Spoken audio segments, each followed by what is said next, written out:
Hi and welcome to the Diary of an Apprentice podcast, the show where we talk about the power of apprenticeships through real life success story. It's our first episode today and we're joined by Zoe Crossman, former Baltic apprentice turned senior marketing executive. Zoe, how are you? I'm good, yeah, it's great to be here. First episode on Halloween, hope that's not a bad luck charm. Hopefully not. You got any plans for Halloween? I don't, not this year, no. No. What are like your traditional Halloween, like something that you do every single year on Halloween? I feel like some people have that. I mean, the new one is pumpkin patches. Yes, that's all I've seen on my Instagram. I don't really do much, to be honest. I mean, I'll definitely be watching like a little horror film or something like that, but... On the topic of movies, have you watched the new Hocus Pocus? Haven't seen the new one, so that might be the Halloween watch this year, yeah. Zoe, Hocus Pocus 2 is out. I know. Nothing can beat the original, though. No, I must say, I have watched it myself, and it definitely doesn't compare to the original, but it's October, so you have to watch Hocus Pocus at least once a year. But enough on the Halloween talk anyway. Let's get back to what we're here to talk about, which is apprenticeships, and particularly your journey through apprenticeships and university. And I guess your journey's been quite a remarkable one in the sense that, you know, you've been through a couple of different forms of education and now you're pretty much smashing it in your role as a senior marketing executive. But I guess to get started, let's go back to the beginning, really. Where did your passion for marketing come from? Yeah, so basically when I was at school during sixth form, I studied graphics, business and art. So I've always had quite a creative mindset. So following from that, I wanted to progress me learning and go into doing a degree at university. So doing that, I felt like the course that fit me perfect was business management with marketing, because then I had a little bit of the both in there. Yeah. And did you decide that you were going to go to university straight from sixth form? Was that like your next step? I did, yeah. I always wanted to continue my learning. And I kind of wanted the student life as well. So the two went hand in hand. Yeah. Where did you study at university? I went to Sunderland University. All right. So I guess with your accent, that wasn't too far from home. No, not too far.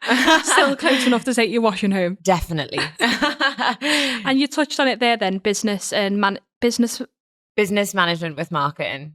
Yeah. Well, because for people who are listening who may not be aware of apprenticeships and the rules around apprenticeship eligibility, they are government funded, so you have to be able to evidence that you actually are taking something and learning from your apprenticeship, which is why sometimes if someone's got a marketing degree and they want to do a marketing apprenticeship, that you may not always be able to. But I guess that business element of your degree meant that there was something that you could learn from doing a marketing apprenticeship. Yeah, definitely. So throughout my time at university, we really touched on like business best practice, marketing communications, planning and strategy. We didn't really do a deep dive into marketing itself. Like I said, we covered best practice and everything, but other than that, we didn't cover core areas of marketing itself. Mm-hmm. And what were the specifics of what you studied in your university degree? You mentioned there about strategies, but did you get any exposure to the more technical part of marketing, such as SEO, analytics, or was it very much, as most degrees are, theory based? Yeah, it was very much theory based. It was quite a generic roundup of marketing. So we did touch on consumer behavior, online and offline marketing, but we never went into anything as extensive in such SEO management, analytical side of things. We didn't cover anything like that. So when I did continue to complete an apprenticeship, they were all new subjects for me. And what would you say, I know university is a more of independent study. That's definitely how I found it. What were your biggest challenges from studying a degree straight from sixth form? So I think the biggest challenge that I faced was the shift in learning. So obviously when you're at sixth form, you've still got your teachers and everything there for that sort of support blanket. Whereas I feel when I progressed on to university, that was all sort of stripped from you. And it was, like you said, very independent learning. So I feel that's probably the thing that I struggled with the most. Yeah. Just not having somebody there and everything being a lot more theory based. These massive essays that you'd never done before as part of your A-levels. But that was probably the biggest challenge that I faced when I moved there. And obviously, as you progress throughout the 3 years of your degree, it does get easier and you do get a bit more shifted into that style of learning. So let's touch on that then. So you do 3 years at university and then everyone's natural next step is a graduate job, really. So how did you find that?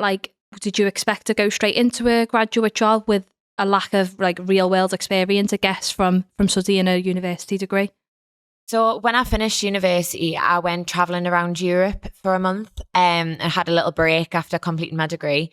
And then when I came back, I actually went back to my previous role as an assistant manager at a retail company. And from there, I really started diving into looking for a graduate job.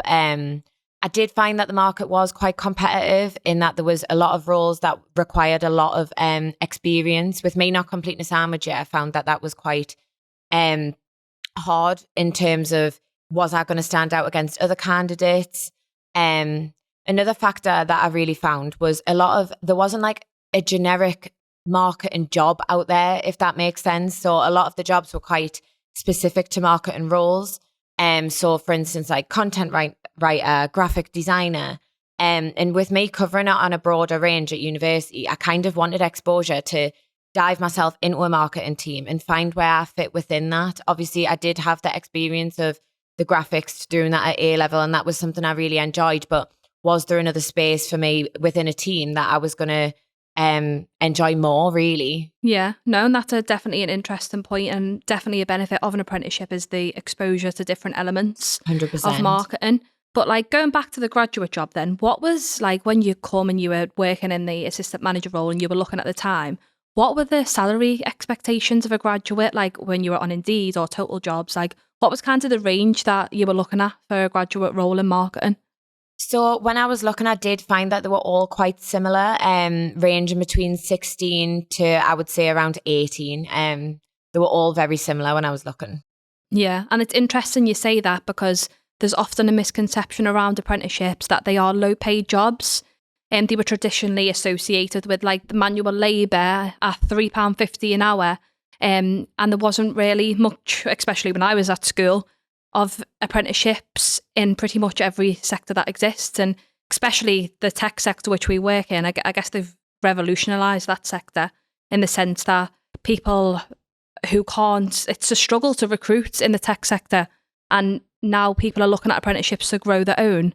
And with that comes higher salary expectations. So like we've seen vacancies at 15,000, 18,000. And then if you're moving down south, 20k upwards for an apprenticeship. So it's interesting you say that because I think now apprenticeship salaries are quite on par or not far behind graduate roles, but you're getting little bit more exposure, which I think is definitely something interesting.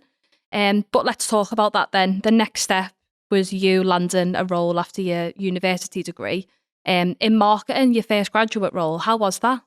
Oh, it was great. The first role that I landed, obviously I was quite nervous. I hadn't really been in a marketing environment as such. So I was really eager to get in and learn loads of new skills. From the job itself, as soon as I started, I got loads of exposure into different areas of marketing. I obviously communicate with my manager and what I was comfortable with in terms of graphic design and stuff like that. So I was thrown in with some challenges from that. But it was great to just learn the fundamentals of marketing and see where they were actually implemented within the team. Yeah, absolutely. And I think you were enrolled on an apprenticeship pretty quickly after you landed that job. Am I right in saying that? I was, yeah. I think it was around a month or two after I'd started. Yeah, it was at the digital marketer level 3 apprenticeship that you enrolled on. How was that? How was your going from a degree onto an apprenticeship? How was that? I guess that would have been like something beforehand you'd have probably been a bit worried about, but... Yeah, definitely. To be honest, I was very apprehensive at the start.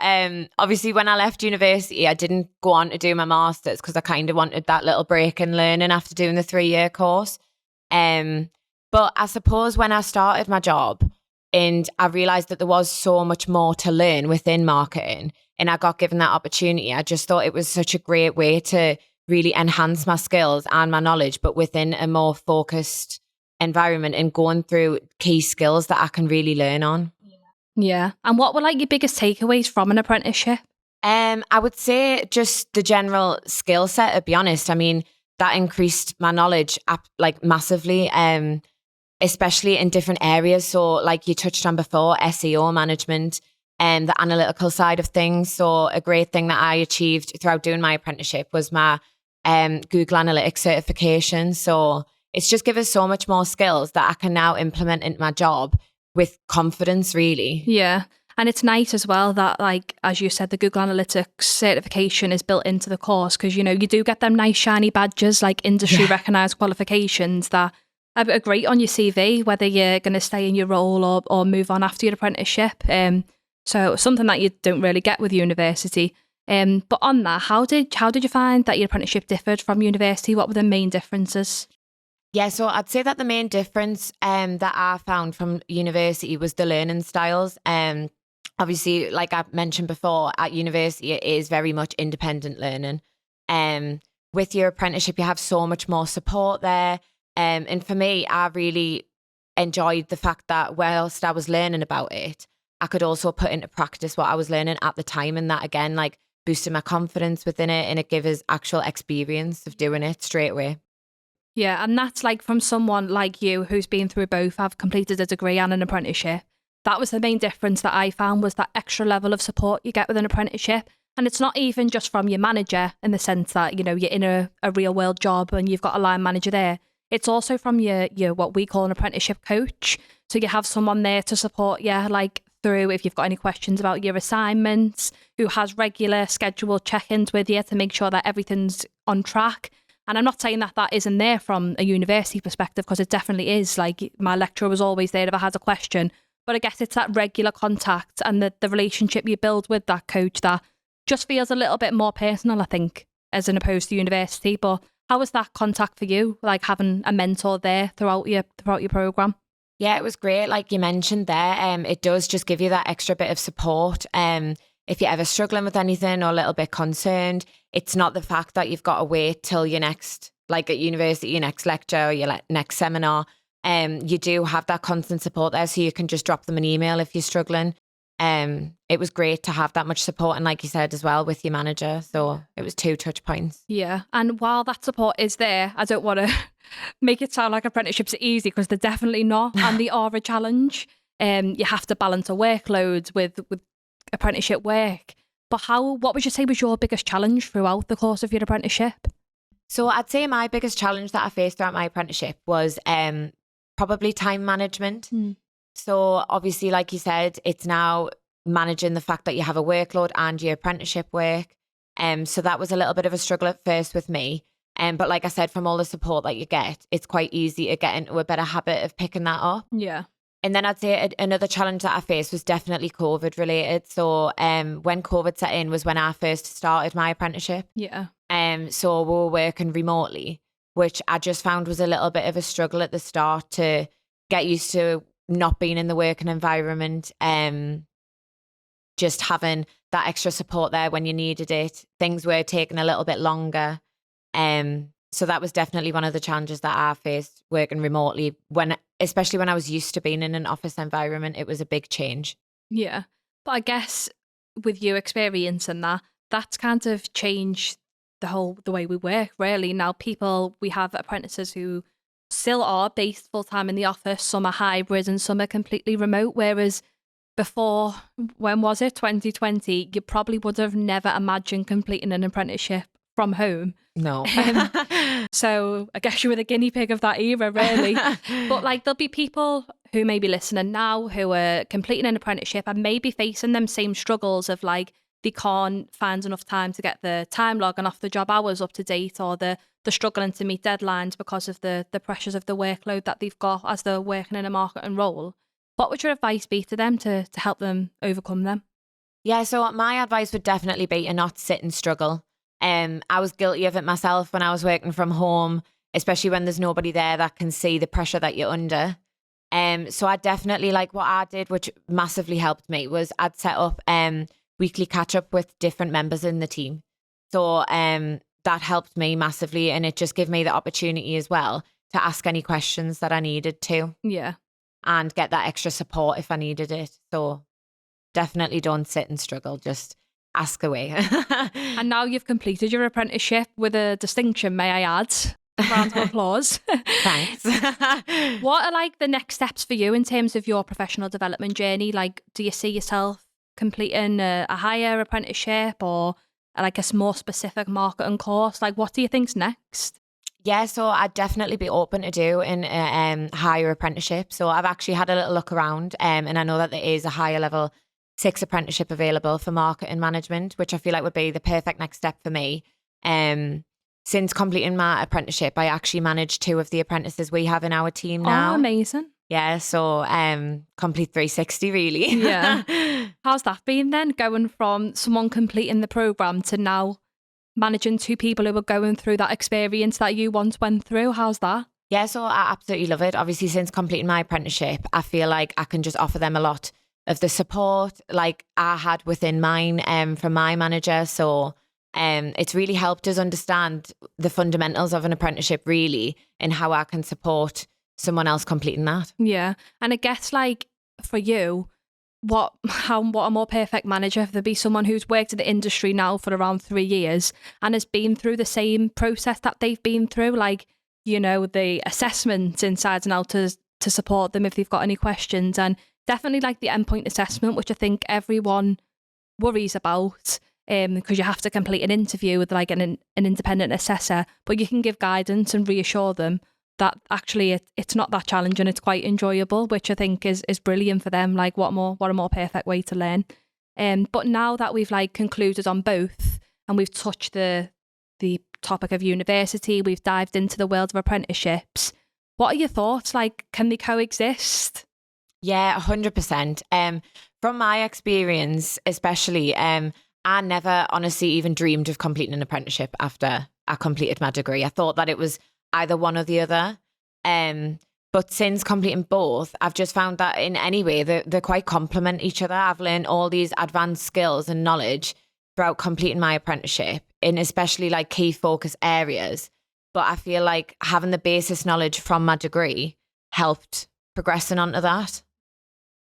I think you've summed it up perfectly there, Zoe, with that word complement. Obviously, there's massive differences between apprenticeships and university in the sense that, you know, university is more independent, apprenticeships more, you've got a real support system there. But whether you're someone who's finished your degree and you're struggling to land a graduate job role, there's benefits of an apprenticeship that go hand in hand with university, really. Like from university, you work independently, you submit assignments and you work the deadlines. That's going to massively help you and give you that bit of head start in an apprenticeship. And alternatively, like if you've completed an apprenticeship and you want a little bit more challenge, there's degree apprenticeships available where you can stay with your employer as part of your professional development journey. So they go hand in hand, really. And I think this apprenticeships versus university, traditional education versus apprenticeships, it is a false narrative and they really do benefit each other. So I think you've summed that perfectly with your journey. So